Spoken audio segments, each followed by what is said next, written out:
गुगा नवमी या गोगा नवमी। जन्माष्टमी के अगले दिन की सुबह के समय गुगा नवमी मनाई जाती है, अर्थात भाद्रपद माह की कृष्ण पक्ष की नवमी को इसे मनाया जाता है। गोगा जी राजस्थान के लोक देवता हैं, जिन्हें जहांवीर गोगा जी के नाम से भी जाना जाता है। इस दिन श्री जहांवीर गोगा जी का जन्म उत्सव बड़े ही हर्षोल्लास से मनाया जाता है। इस अवसर पर बाबा जहांवीर गोगा जी के भक्तगण अपने घरों में इष्ट देव की धाड़ी धान वेदी बनाकर अखंड ज्योति जागरण कराते हैं तथा गोगा देव जी की शौर्य गाथा एवं जन्म गाथा सुनते हैं। इस प्रथा को जहांवीर का जोत कथा जागरण कहते हैं। इस दिन कहीं मेले लगते हैं तो कहीं भव्य शोभा यात्रा निकाली जाती है। ऐसी मान्यता है कि श्री गोगा देव भक्तों की सभी मनोकामनाएं पूर्ण करते हैं। गोगा देवता की पूजा श्रावण मास की पूर्णिमा यानी रक्षाबंधन से आरंभ हो जाती है। यह पूजा पाठ 9 दिनों तक यानी नवमी तक चलती है, इसलिए इसे गोगा नवमी कहा जाता है। गोगा नवमी पर्व 8 दिन तक मनाया जाता है और 9वें दिन गोगा नवमी को गोगा मंदिर में पूजा अर्चना की जाती है और प्रसाद के रूप में रोट और चावल आटा चढ़ाते हैं। भक्त लोग कथा का श्रवण करते हैं। गोगा नवमी के दिन नागों की पूजा करते हैं। मान्यता है कि गोगा देवता की पूजा करने से सांपों से रक्षा होती है। गोगा देवता को सांपों का देवता भी माना जाता है। इस अवसर पर गोगा कथा को गाने वाली मंडलियां घर घर जाकर गोगा का गुणगान करती है। पंजाब और हरियाणा समेत हिमाचल प्रदेश के कुछ क्षेत्रों में इस पर्व को बहुत श्रद्धा और विश्वास के साथ मनाया जाता है। गोगा नवमी की ऐसी मान्यता है कि पूजा स्थल की मिट्टी को घर पर रखने से सर्प भय से मुक्ति मिलती है। गोगा नवमी पूजन विधि। रसोई की दीवार के किसी एक भाग पर गोगा नवमी बनाते हैं और फिर उसके सामने ही जोत जलाई जाती है। एक मोटी सी रोटी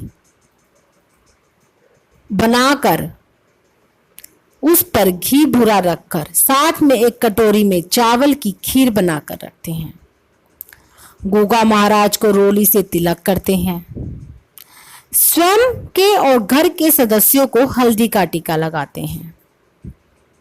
हाथ में गेहूं के दाने लेकर धूप मारते हैं और मन में प्रार्थना करते हैं कि हे गोगा महाराज, घर में सभी का कल्याण हो, सब ठीक ठाक रहे तथा सब पर अपनी कृपा दृष्टि बनाए रखना। उसके बाद पूजा में रखा सारा सामान किसी कुम्हार को अथवा किसी जोगी को दे दिया जाता है। लोटे के पानी को किसी पौधे में दे देना चाहिए और उसके बाद परिवार के सभी लोग वहीं खाना भी खाते हैं। गोगा जन्म कथा। गोगा नवमी के विषय में एक कथा प्रचलित है, जिसके अनुसार काचला और बाचला 2 बहनें थीं। गोगा मारू देश का राजा था और उसकी मां बाचला गुरु गोरखनाथ जी की परम भक्त थी। एक दिन बाबा गोरखनाथ अपने शिष्यों समेत बचला के राज्य में आते हैं।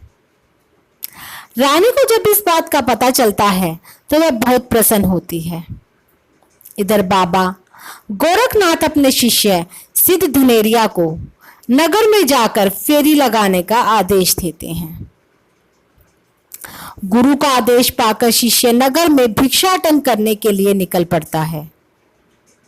भिक्षा मांगते हुए वह राजमहल में जा पहुंचता है तो रानी को योगी बहुत सारा धन प्रदान करती है, लेकिन शिष्य वह लेने से मना कर देता है और थोड़ा सा अनाज मांगता है।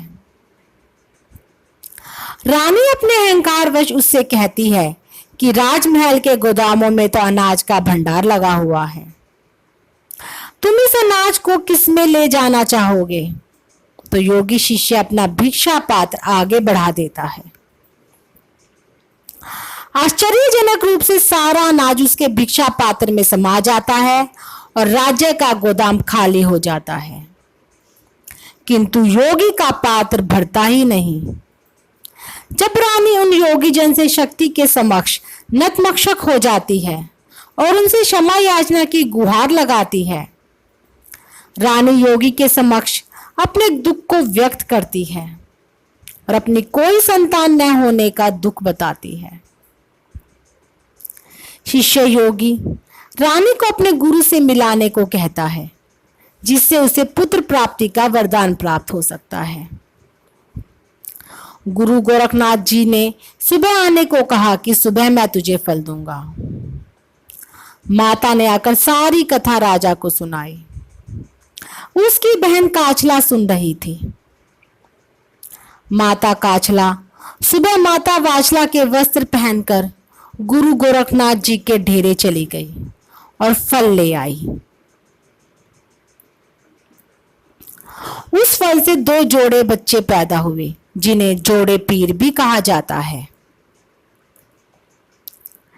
जब माता बाचला गई तो गुरु गोरखनाथ जी सारी बात समझ गए और ईश्वर से कहा कि मेरा वचन खाली न जाए, इसलिए मुझे फल देना है।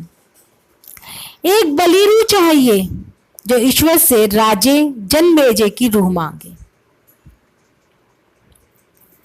जब वो उस रूह को ले जा रहे थे तो वासुकीनाग पहरा दे रहे थे, जो कि ईश्वर के द्वारपाल हैं।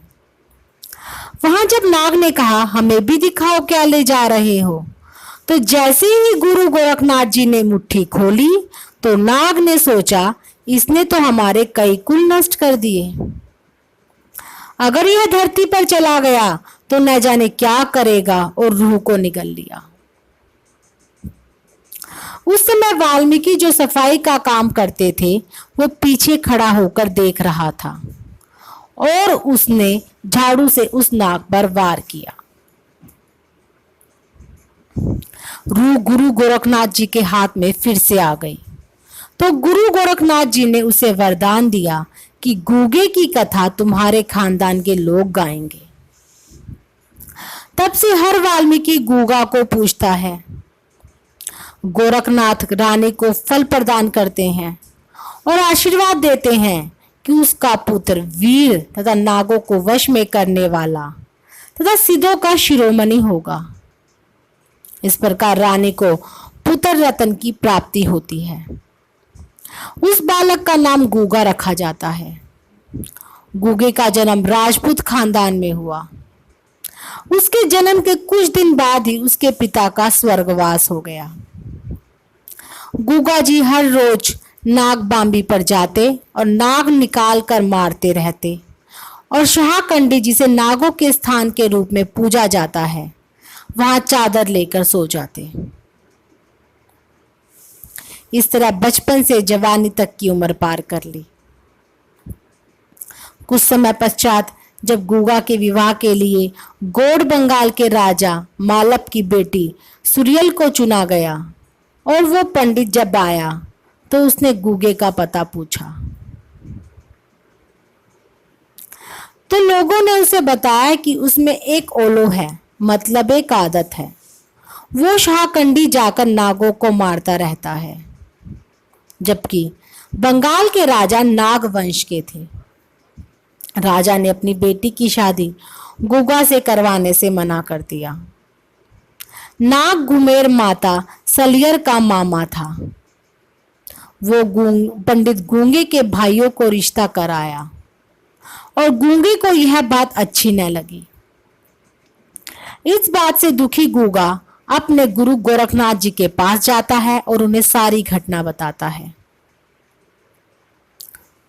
बाबा गोरखनाथ ने अपने शिष्य को दुखी देखकर उसकी सहायता हेतु पताल में गए। गोरखनाथ जी ने तक्षक नाग से कहा कि गूंगे की मांग वापस लानी है। तक्षक नाग ब्राह्मण का रूप लेकर बंगाल पहुंच गया। उस समय माता सलियर अपनी सखियों के साथ बाग की सैर को गई थी। तक्षक नाग फूल का रूप लेकर पीठ पर लटक गया और माता सलियर को डस लिया। राजा के वेद उस विष का तोड़ नहीं जान पाते। फिर ब्राह्मण का रूप लेकर तक्षक नाग एक कुएं पर बैठ गया और कहा कि मैं इलाज कर सकता हूं। उसे भी दरबार में बुलाया गया। जब उसने डाली का झाड़ किया तो उससे माता सलिया ठीक होने लगी।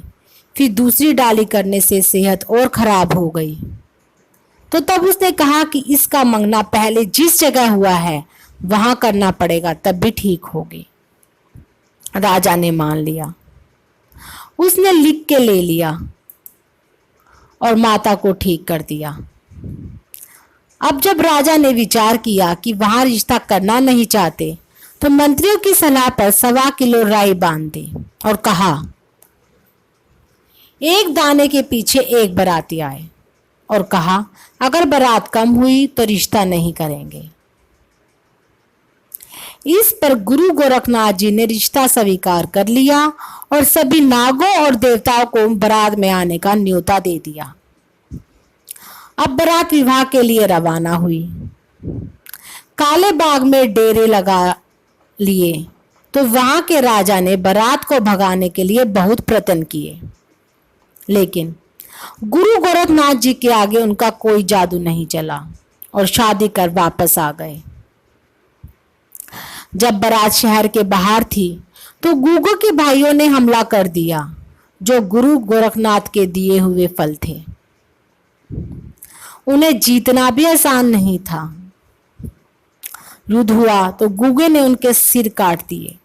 बारात घर आ गई तो माता को जब इसका पता लगा कि इसने अपने भाइयों को मार दिया, तो उसकी मासी के पुत्र थे, तो गुगे को श्राप दे दिया कि तुझे इस शहर का अंजल हराम है। गुगा जी धरती माता को कहने लगे, मुझे अपनी शरण में ले लो। धरती माता ने कहा, मैं सिर्फ मुसलमान को अपने में समाने की इजाजत देती हूँ। गुगा जी पहले कलम सीख कर आओ। तो गुगा जी ख्वाजा रतन हाजी भटिंडे जाकर मुरीद बने, जहां पीर के नाम से मशहूर हुए और माता धरती में समा गए। बागड़ राजस्थान में आज भी गुगा माड़ी पर बहुत भारी मेला लगता है, जहां गुगा जी समाये थे।